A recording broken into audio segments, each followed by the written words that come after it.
Good morning. I hope everyone is okay at their homes. Please bear with the audio if there would be any problems or background noise. It's a sudden change, but I know we are all thankful since it is really hard to bear the heat outside. Now let's start. Our topic is about group problem and decision making process. Under group performance are social facilitation and gains and losses in group. Under problem solving and decision making are grouped as imperfect decision makers and group polarization and group think. So what is group performance? Group performance happens when individuals work together to accomplish a common objective. An example of this is when a music band playing live on stage. Each member contributes their unique skills and talents to create a good performance and that engages every audiences. Group performance has subtopics. First one is social facilitation and process gains and losses in a group. Social facilitation is the theory that people perform better when in the presence of others, like a coworker or an audience. The other hand, process gains and losses in a group refers to the positive and negative impact of group performance. But this one will be discussed by my other group member, Janelle. So, an example of social facilitation is when an athlete performs better in front of a cheering crowd. The presence of others enhances their performance, leading to improved results compared to when they practice alone. So here are some of the basic principles of social facilitation. The first one is when arousal increases, the tendency to make dominant responses also increases. An example of this phenomenon is when a skilled musician, accustomed to playing a piece flawlessly in private, performs in front of a large audience. The increased arousal from the pressure of the performance can enhance their tendency to make dominant responses, resulting in a more confident and dynamic rendition of the piece. The second one is dominant responses may be correct or incorrect for any given task. Let's consider a classroom setting where students are asked to solve math problems on the board. When an individual student is asked to solve a problem in front of the class, their arousal increases due to the social pressure if the student is well prepared and confident. This arousal might lead to a dominant response, resulting in a correct solution. However, if the student is unprepared or anxious, the dominant response might be incorrect due to the pressure of the situation. Um, the third one is individuals sometimes believe that their performance may be observed and evaluated by others. A common example of this is job interviews. Candidates often believe that their performance is being observed and evaluated by the interviewers, which can lead to increased arousal, uh, um, and the tendency to make dominant responses. This awareness of being evaluated can influence their behavior and performance during the interview. So, the fourth one is the presence of others will facilitate performance when an individual's dominant responses are the correct ones in a given situation or vice versa. Imagine a scenario where a student is giving a presentation in front of their classmates. If the student has prepared well and feels confident in their knowledge of the topic, the presence of others can facilitate their performance, leading to a smooth and engaging presentation. In this case, their dominant responses, for example, is the information they present are correct, and the presence of others enhances their performance. Conversely, if the student is unprepared or unsure of their material, the presence of others might increase their anxiety and lead to mistakes or stumbling during the presentation. In this scenario, the dominant response or the information presented uh, are incorrect and the presence of others hinders their performance.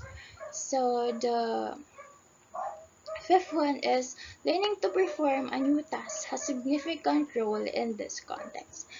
Let me uh, so in this part, an example of this can be um, learning to play a musical instrument, like the guitar. When someone is first learning to play, their performance might be inconsistent and error prone. However, as they practice more and become more proficient in that task, their dominant responses, like playing the correct chords or notes, become more accurate.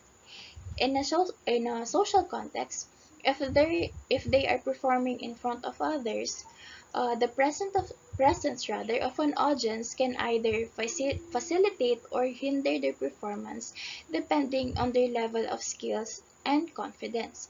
If they master the task and feel confident in their abilities, the presence of others may enhance their performance as they are able to showcase their skills. However, if they are still learning and prone to mistakes, the presence of others might increase pressure and lead to performance anxiety, potentially hindering their ability to execute the task effectively. Well, the last one is the mere presence of others is arousing and influences performance, but but the possibility of being evaluated by others increases even more and produces even stronger social facilitation effects. When individuals are aware that they are being evaluated by others, it creates a heightened sense of pressure and accountability. This awareness intensifies the arousal experience in social situations. As a result, individuals may experience increased motivation to perform well in order to impress or meet the expectations of those observing them. In terms of social facilitation effects, this heightened the arousal and motivation can lead to enhanced performance if the individual's dominant responses are correct for the given task. For example, a skilled athlete may thrive under the pressure of being evaluated by a crowd, leading to improved performance on the field. On the other hand, if the individual's dominant responses are incorrect, if they are inexperienced or unprepared for the task, the increased pressure from being evaluated may become in or can give them a negative effect on their well-being. Good morning, I'm Janelle of Group 6 and I'm going to discuss the process gains and process losses. So process gains, this refers to the positive aspects of group interaction that could lead to improved performance. So an example for this is a marketing team composed of a data analyst, a graphic designer, and a writer. So they were tasked to do an ad campaign. So the work, each of them has work assigned on them. So first one is the data analyst. So they are concerned with collecting infos about the demographics.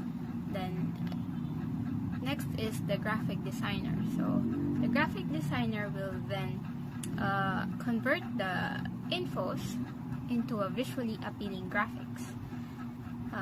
After that, the copywriter will make persuasive words, will put persuasive words or sentences or phrases that may attract the customers. Next is social facilitation. So the presence of others can motivate individuals to work harder and perform better tasks, especially on well-learned tasks.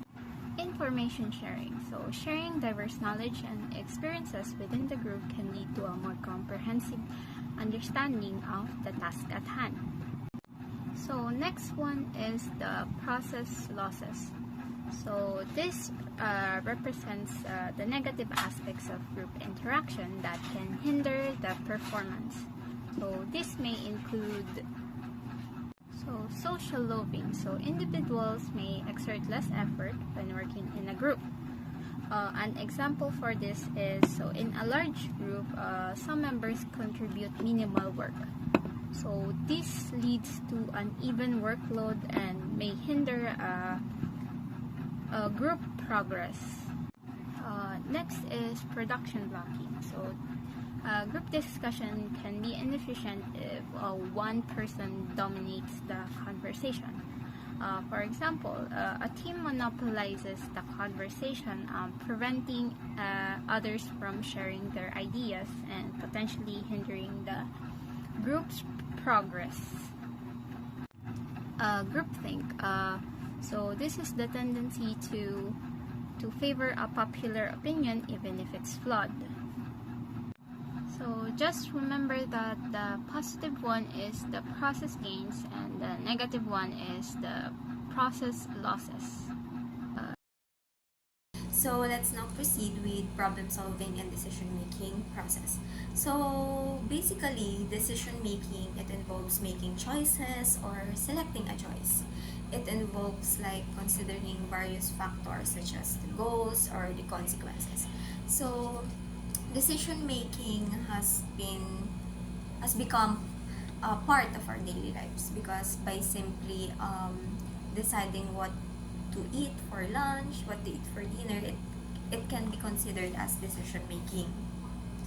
So while in group decision making, it involves multiple individuals. Like it can occur in various contexts. Like for example, in school or in the classroom. Like for example, recently lang, di ba? Ma'am Jude asked the whole class if we are agree to conduct a mixed method seminar. So in order to gain the decision of the whole group of the whole class, Mr. Mayor create a poll in order to come up with a decision if the whole class is agree in for the seminar in mixed method. So there are decision making conditions. So the idea with decision making conditions, it refers to the circumstances or the factors that influence the process or the outcome of decision making.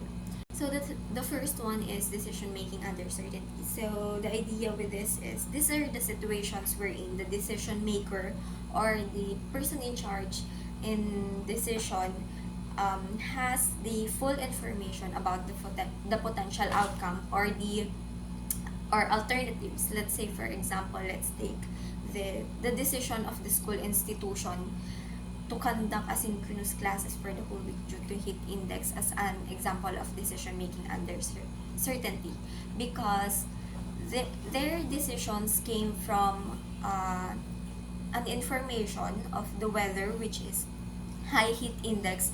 That's why they provide an alternatives, which is asynchronous classes, because they foresee the possible outcome if the school continue to conduct face-to-face classes. So it might cause danger to every student. So that decision of the school institution to conduct online class for the whole week due to the weather is an example of decision making under certainty. So the next one is decision making under certainty.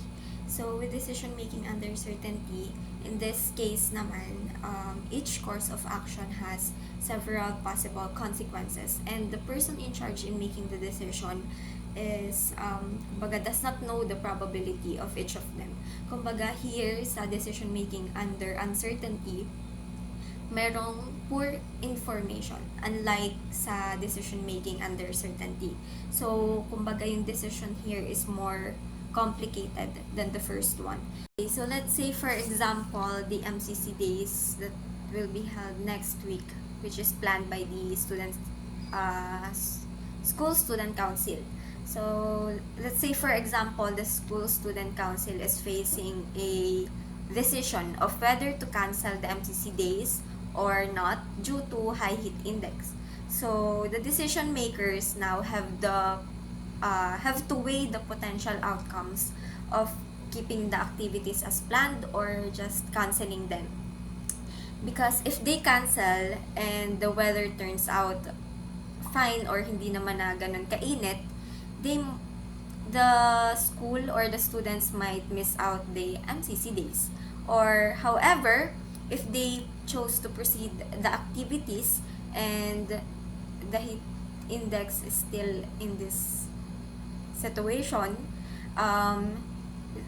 there's a risk or they risk safety concerns of the students. So this decision involves decision making under uncertainty. The last one is decision making under risk. So with the idea with decision making under risk is the course of actions has several possible consequences, but the decision maker or the person in charge of making the decision knows the probability of each of those consequences. Let's say, for example, the school institution is considering online enrollment. Let's say, for example, because the school found that conducting online enrollment can save more time and energy, especially for the students and the staffs of the school institution. Let's say, for example. So, however, even if there's a benefit na they can save energy or it can be more convenient for the students. However, there are risks associated with this online enrollment. For instance, there's a risk that maybe students has a poor internet connection, so they can't keep up with the online enrollment, and of course, for example, the system has occurs some inconvenience or a problem occurs between the system, so there's a chance that it may not be as effective as expected. And with decision making under risk, it involves considering the downfalls of the decisions and making decision that it involves making decision that maximizes the benefits while minimizing the risk involved in this online enrollment. So the next one is the behavioral forces influencing decisions. So the idea with behavioral forces influencing decision, these are the factors that influence how a person make a decision. So usually these forces is based on the cognitive biases, the emotions, social influences, or the past experiences of a person. So the first one is coalition. So with coalition, it is a group of people who share common interests to achieve common objectives or common goals. So their decision is based on the individual's opinions and insights, so they can come up into a group decision making. The next one is intuition. So with intuition, it refers to they create decision based on their unconscious thoughts or gut feelings. With escalation of commitment, so they decide based on their invested time and effort to an initial decision. The next one is risk propensity. So they decide based on an individual's willingness to take risks. The last one is based on ethics. So a decision, people make decision based on their moral principles, values, and ethical considerations play a significant role here because they it influence how these people assess the rightness or wrongness of the actions that they made or the decision or of the decisions that they made. So all in all, these factors um, can help understand why people um, decide in certain ways. So basically, group polarization, this is where the group tends to make more extreme decisions. They also tend to adopt more extreme viewpoints after discussing a certain topic or a certain issue within that group. So, for example, there is a group wherein they are discussing about politics. So, in that group, we can assume that every members of the group has their own views, opinions, or insights about politics. So that behavior, wherein they adjust their views in order to align with in order to align closely with the perceived group norms, that could lead to extreme positions, and that process is called the group polarization. So let's now proceed to groupthink. So groupthink is a phenomenon that occurs when a group of people values harmony and conformity over critical thinking. So that behavior often leads to um, irrational decisions and actions. It's like their desire for consensus within their group becomes so strong rather than focusing on um, coming up with a realistic appraisal for the course of action. So, for example, as we all know, the administration of Sara Duterte is planning to implement a new curriculum. So, with groupthink, it could lead them to overlook potential flaws or limitations in their proposed curriculum, since they are eager to um, implement or show unity with their decisions as a group. So that certain behavior, could result to a not, let's say, well-rounded or effective plan, since that decision came out from for the sake of proving that they have unity within their decisions as a group, um, rather than um, dissenting opinions or making critical evaluations during the planning process in order to check if that particular that particular new curriculum will be effective and will benefit the students. So that is the process of the groupthink. So, in conclusion, understanding group processes involves grasping how individuals interact within a group setting. So, by comprehending these dynamics, um, we can identify the elements contributing to both the positive and negative outcomes when individuals unite to achieve shared goals. So, the factors such as communication patterns, leadership styles, decision making processes, and group cohesion all play crucial roles in determining whether a group achieves harmony and success or encounter challenges along the way.